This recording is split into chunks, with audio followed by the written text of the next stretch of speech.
അദ്യന്തരഹിതേ ദേവീ ആദിശക്തിമഹേശ്വരീ യോഗജ്ഞേ യോഗസംഭൂതേ മഹാലക്ഷ്മീ നമോസ്തുതേ. സുപ്രഭാതം, ശുഭദിനം. എല്ലാ ധന്യാത്മാക്കൾക്കും പുലർകാല വന്ദനം. ശ്രീമദ് ദേവി ഭാഗവത നിത്യപാരായണ പരമ്പരയുടെ ഇന്നത്തെ യജ്ഞവേദിയിലേക്ക് സുസ്വാഗതം.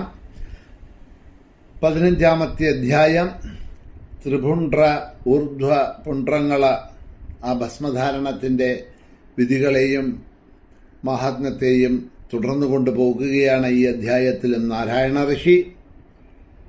അഗ്നി ഇത്യാദി മന്ത്രങ്ങളെ കൊണ്ട് സംശുദ്ധമാക്കിയ ഭസ്മം കൊണ്ട് നെറ്റി തുടങ്ങിയ സ്ഥാനങ്ങളിൽ ഭക്തിപൂർവം ത്രിപുണ്ഡ്രകം ധരിക്കണം. ബ്രാഹ്മണൻ, ക്ഷത്രിയൻ, വൈശ്യൻ, ശൂദ്രൻ എല്ലാവരും ഇത് ധരിക്കേണ്ടതാണ്. നിത്യവും നിർബന്ധവുമായിട്ട് ത്രിപുണ്ഡ്രകം ധാരണം ചെയ്യണം. ഉപനയനാദി സംസ്കാരങ്ങൾ ചെയ്യുന്ന ബ്രാഹ്മണനും ഗായത്രി മന്ത്രം ഉപദേശം നേടുന്ന ഒരുത്തനും ത്രിപുണ്ഡ്രകം ധരിക്കാതെ കണ്ട് ആ മന്ത്ര ഉപദേശം കൊടുക്കുകയോ സ്വീകരിക്കുകയോ ചെയ്താൽ അതിന് ഫലമുണ്ടാവുകയില്ല എന്ന് പറയണു.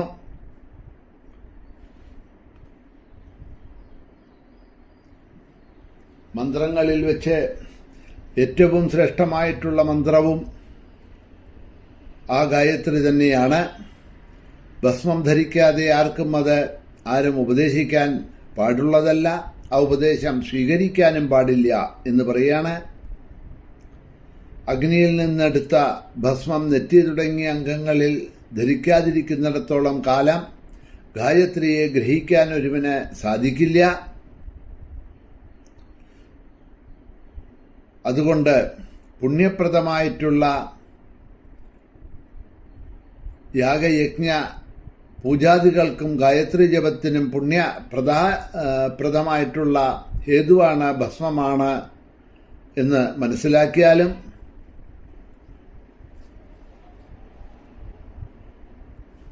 മന്ത്രത്താൽ ശുദ്ധവും ശുഭ്രവുമായിട്ടുള്ള ഭസ്മം ആരാണോ നെറ്റിയിൽ ധരിച്ചിരിക്കുന്നത് അവനാണ് ജ്ഞാനി, അവനാണ് മഹാത്മാവ് എന്ന് പറയപ്പെടുന്നത്.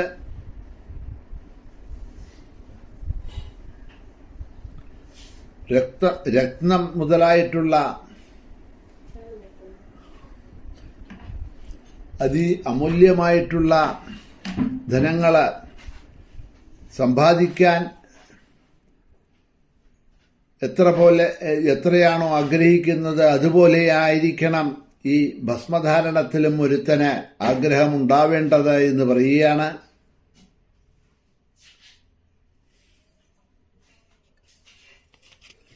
ഭസ്മ ധാരണം ചെയ്യാതെ നടത്തുന്ന യാഗയജ്ഞ പൂജാദികൾക്ക് ഫലം ഉണ്ടാകില്ല എന്ന് മാത്രമല്ല, അത്തരം യാഗയജ്ഞ പൂജാദികൾ ചെയ്യുന്നവര് ഘോരമായിട്ടുള്ള നരകത്തിൽ എത്തിച്ചേരും. ഈ ഭസ്മം ധരിക്കാതെ ആരാണോ മഹാദേവനെ പൂജിക്കുന്നത് അവൻ ദുർഭാഗ്യയാണ്, ശിവദ്വേഷിയും ആയിത്തീരും. അവനെ നരകത്തിൽ പതിക്കേണ്ടതായിട്ട് വരും.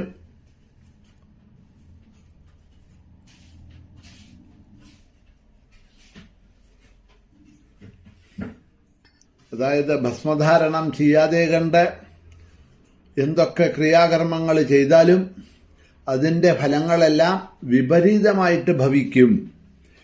നമ്മൾ ക്രിയാകർമ്മങ്ങൾ ചെയ്യുന്നത് നമുക്ക് ഗുണമുണ്ടാവാനും നല്ലതിനും പുണ്യത്തിനും വേണ്ടിയാണ്. പക്ഷേ ആ പുണ്യം കിട്ടില്ല, നല്ലത് ഭവിക്കില്ല എന്ന് മാത്രമല്ല വിപരീതമായിട്ടുള്ള അനുഭവം ഉണ്ടാകും എന്നാണ് പറയുന്നത്. ഇതിൻ്റെ ആ മഹാത്മ്യത്തിനെ കുറിച്ച് പറയാനായിക്കൊണ്ട് ഞാൻ ഒരു കഥ പറഞ്ഞു തരാം എന്ന് പറഞ്ഞൊരു കഥ, ഒരു പുരാണ കഥ പറയാണ്. അത്രതേ കഥയാമ്യേനം ഇതിഹാസം പുരാതനം കഥാചിത് അധധുർവാസാ പിതൃലോകം ഗതോ ഭവത്. ഒരു പുരാണ കഥ ഞാൻ പറയാം. ഒരിക്കൽ ദുർവാസാവു മഹർഷി പിതൃലോകത്തിലേക്ക് പോകുകയുണ്ടായി. അദ്ദേഹത്തിന്റെ ശരീരമാകെ ഭസ്മം പൂശിയിട്ടുണ്ട്. രുദ്രാക്ഷം അദ്ദേഹം ധരിച്ചിട്ടുണ്ട്. ശിവനാമങ്ങളെ ജപിച്ച് ഉച്ചത്തിൽ ജപിച്ചുകൊണ്ട് താപസോത്തമനായ ആ ദുർവാസാവ് പിതൃലോകത്തിലെത്തിയപ്പോഴ് പിതൃനാഥൻ തുടങ്ങിയവരെ എഴുന്നേറ്റ് നിന്ന് അദ്ദേഹത്തിനെ നമസ്കരിച്ച് സ്വീകരിച്ച് ആസന കൊടുത്ത് അന്നപാനാദികളെല്ലാം കൊടുത്തു. അദ്ദേഹത്തിനെ തൃപ്തിയാക്കി. ആ സമയത്ത് കുംഭീഭാഗം എന്ന് പറഞ്ഞ നരകത്തിൽ കിടക്കുന്ന പാപികളിൽ നിന്ന് ഘോരമായിട്ടുള്ള ശബ്ദം അവിടെ മുഴങ്ങിക്കേൾക്കാൻ തുടങ്ങി. എന്നെ തല്ലല്ലേ, എന്നെ കൊല്ലല്ലേ, അല്ലയോ വേദനിക്കണോ, അടിക്കല്ലേ എന്നൊക്കെ പറഞ്ഞ് അവര് ഗംഭീരമായിട്ട് കരയുന്നതായിട്ടുള്ള അവരുടെ ആ ദീനരോധനങ്ങള് ഈ കുംഭീഭാഗ നരകത്തിൽ നരകം യാതനകൾ അനുഭവിക്കുന്നതായിട്ടുള്ള പാപികളുടെ ആ രോദനം ദുർവാസാവ് കേട്ടു എന്നാ പറയണത്. അത് കേട്ടപ്പോഴ് ദുഃഖിച്ചതായിട്ടുള്ള ദുർവാസാവ് മുനി ഈ പിതൃനാഥന്മാരോട് ചോദിച്ചു, ഇതെന്താണ്, ആരാണ് ഇങ്ങനെ വിലപിക്കുന്നത് എന്ന്. അവര് പറഞ്ഞു, അതിവിടെ തന്നെയുള്ള സംയമനപുരി. സംയമനി എന്ന് പറഞ്ഞ പുരി യമന്റെ പുരിക്കാണ് സംയമനി എന്ന് പറയുക. അപ്പൊ ആ യമന്റെ പുരിയിലെ പാപികൾക്ക് ശിക്ഷ നൽകിക്കൊണ്ടിരിക്കുന്ന യമരാജാവ് അവിടെ വസിക്കുന്നുണ്ട്. പാപികൾക്ക് കർമ്മഫലങ്ങൾക്ക് അനുസരിച്ചിട്ട് അവിടെ പലതരത്തിലുള്ള നരകങ്ങളിൽ നരകയാതനകൾ അനുഭവിക്കേണ്ടി വരുന്നുണ്ട്. യമദൂതന്മാരാൽ ചുറ്റപ്പെട്ട 86 നരക കുണ്ടങ്ങളാണ് 86 നരക കുണ്ടങ്ങളാണ് അതാ അവിടെ ഉള്ളത്.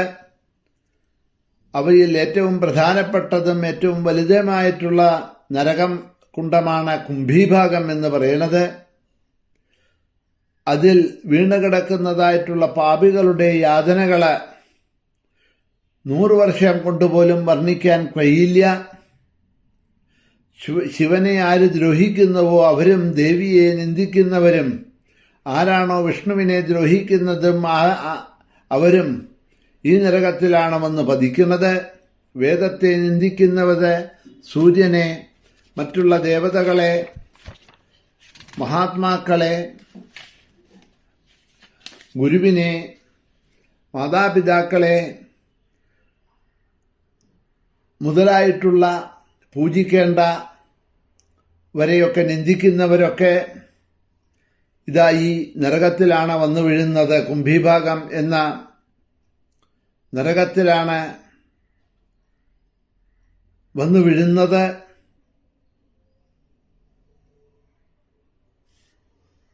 അങ്ങനെ ആ നരകത്തിൽ കിടക്കുന്നവരുടെ യാതനകളെക്കുറിച്ചും മറ്റും ഇതാ അവിടെ ദീർഘമായിട്ട് പറഞ്ഞു. ഇത് കേട്ട ഉടനെ ദുർവാസാവ് എഴുന്നേറ്റ് വേഗം ആ കുംഭീഭാഗം എന്ന നരകകുണ്ടത്തിന്റെ അടുത്തെത്തി ആ നരകകുണ്ടത്തിലേക്ക് ഒന്ന് കുനിഞ്ഞു നോക്കി എന്നാണ് പറയണത്. കുനിഞ്ഞു നോക്കി ആ നിമിഷത്തിൽ തന്നെ അതിൽ കിടക്കുന്ന പാപികൾക്ക് സ്വർഗത്തേക്കാൾ അധികമായ സുഖം അവിടെ അനുഭവപ്പെടാൻ തുടങ്ങി.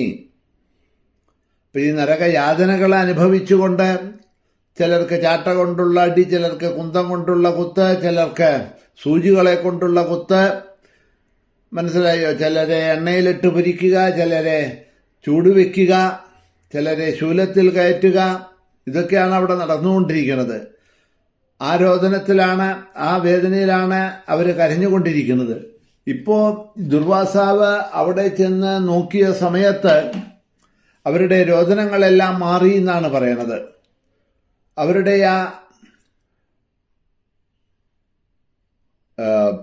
കഷ്ടങ്ങള്, ദുഃഖങ്ങള്, ശരീരപീഡനങ്ങളൊക്കെ മാറി ദുർവാസാവ് നോക്കിയ ഉടനെ എന്ന് പറയുന്നു. എന്താ കാരണം എന്നുള്ളതിനെ വിവരിക്കുന്നുണ്ട്.